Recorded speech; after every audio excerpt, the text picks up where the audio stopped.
m'appelle Guérin, je suis musicothérapeute donc à l'EHPAD Les Bruyères depuis environ 5 années. Alors, la musicothérapie, il convient, je pense, de redéfinir en partie, en tout cas rapidement, ce que c'est exactement. Donc, la musicothérapie, c'est une technique de soins relationnelle qui a pour spécificité d'introduire la musique en tant donc que médiateur à la relation. L'objectif, il est d'inviter la personne à exprimer, à extérioriser ses ressentis par des moyens qui vont être à la fois verbaux et à la fois non verbaux.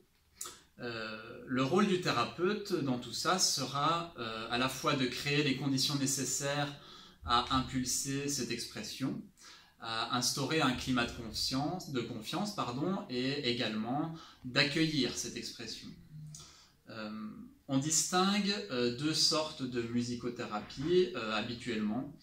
Donc la première, c'est la musicothérapie active, où on va stimuler la créativité du patient.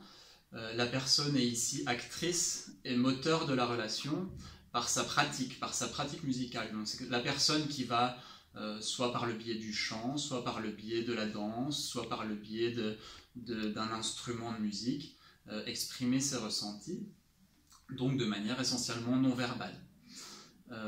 On a également par opposition la musicothérapie réceptive, dont le but est ici d'inviter par l'écoute la personne à extérioriser ses ressentis. Il y a également une troisième branche qui est un petit peu à part, qui est la relaxation sous induction musicale. Donc là, ce n'est pas une forme de thérapie proprement dite, et le but est plutôt de créer un environnement qui va être serein pour la personne par le biais d'un programme sonore préétabli.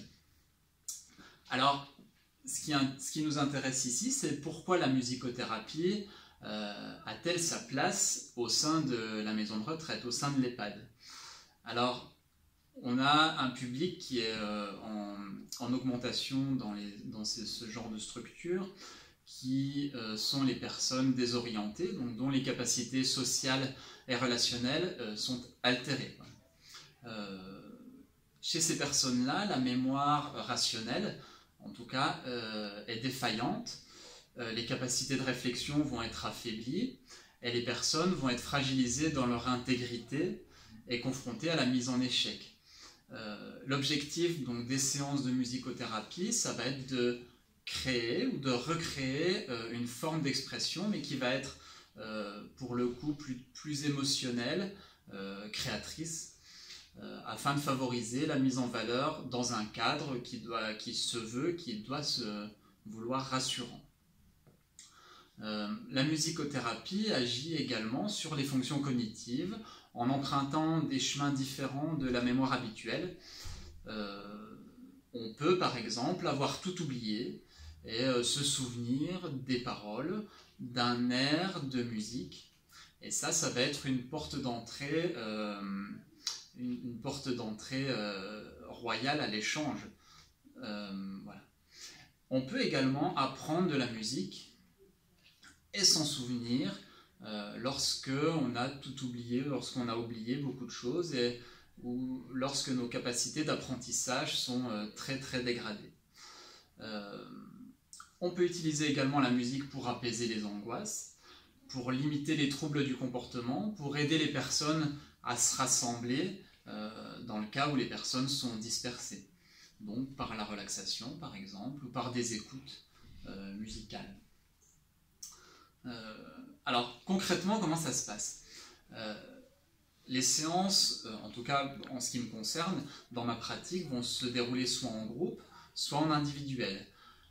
L'objectif va être de créer un espace suffisamment rassurant, qui soit différent du vécu habituel des personnes au sein de la structure. C'est-à-dire que la personne va entrer en salle de musicothérapie, elle sait qu'elle va être dans un environnement suffisamment rassurant, suffisamment bienveillant pour exprimer de manière libre ses ressentis. En tout cas, c'est l'objectif qu'on doit essayer d'atteindre.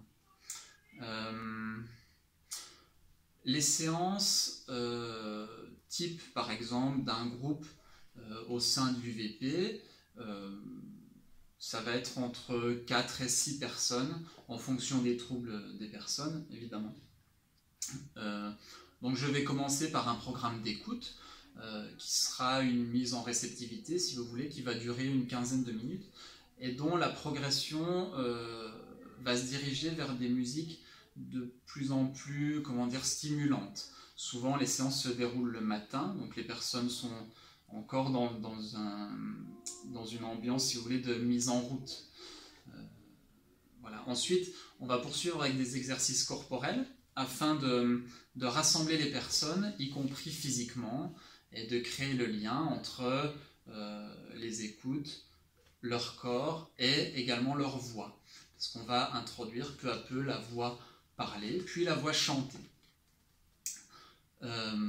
Si les conditions le permettent, on peut intégrer un petit peu de jeu instrumental et de musique que le patient va pratiquer.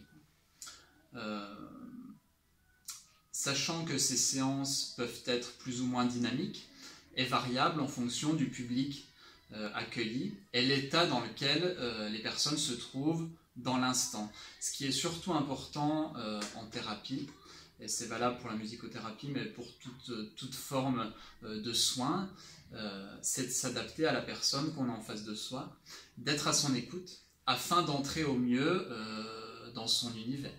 C'est ce qu'on appelle l'empathie, tout simplement. Le matériel que j'ai à ma disposition, alors là j'ai joué de l'accordéon parce que ça faisait plaisir au directeur, mais il faut savoir que je joue très peu de musique dans le cadre des séances, ou alors pour, comme je vous le disais, rentrer dans l'univers de la personne, pour engager une relation non verbale, quoi. Donc ça va être un matériel d'écoute, tout simple, voilà. Des petits instruments tout simples également, où il y a par exemple un œuf, où il n'y a pas besoin d'avoir énormément de fonctions physiques, d'avoir beaucoup d'autonomie physique pour arriver à faire du bruit, quoi, à faire déjà de la musique. Et puis j'aurai également des instruments qui vont pouvoir servir à des massages sonores, où la vibration va être intéressante pour stimuler la personne sensoriellement. Je vous montre par exemple ceci.